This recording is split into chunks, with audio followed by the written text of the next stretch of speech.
સ્વાગત છે મિત્રો તમારા આજે વિડીયોમાં। તો વિક્રમ ઠાકોરની નવી ગુજરાતી ફિલ્મ જેનું નામ છે ભોળાનો ભગવાન અને આ ફિલ્મનું 7 દિવસનું બોક્સ ઓફિસ કલેક્શન છે એ આવી ગયું છે કે 7 દિવસમાં આ ફિલ્મે ટોટલ કેટલી કમાણી કરી છે। તો સૌથી પહેલાં તમને જણાવી દો કે ભોળાનો ભગવાન ગુજરાતી ફિલ્મે પહેલા દિવસે 1 લાખ રૂપિયાની કમાણી કરી, બીજા દિવસે 7 લાખ રૂપિયાની, ત્રીજા દિવસે 6 લાખ રૂપિયાની કમાણી કરી, ચોથા દિવસે 4 લાખ રૂપિયા અને પાંચમા દિવસે 3 લાખ રૂપિયાની કમાણી કરી। છઠ્ઠા દિવસે 3 લાખ રૂપિયાની કમાણી કરી અને સાતમા દિવસે 2 લાખ રૂપિયાની આ ફિલ્મે કમાણી કરી હતી અને ટોટલ કલેક્શન થઈ ગયું છે 26 લાખ રૂપિયા। અને વર્લ્ડ વાઇડ કલેક્શન જોઈએ તો આ ફિલ્મનું ટોટલ કલેક્શન 28 લાખ રૂપિયા થાય છે।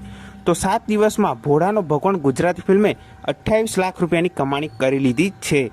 તો આ ફિલ્મ ખૂબ સારી સિનેમામાં ચાલી રહી છે। તો જે પણ મિત્રો હજુ સુધી આ ફિલ્મ ના જોઈ હોય એ હમણાં જ સિનેમામાં જઈને જોઈ શકો છો। તો આ વિડીયો ગમ્યો હોય તો વિડીયોને જરૂરથી લાઇક કરી દેજો, ચેનલ પર નવા હોય તો ચેનલને જરૂરથી સબસ્ક્રાઇબ કરી દેજો। તો ફરી મળીએ નવા વિડીયોમાં।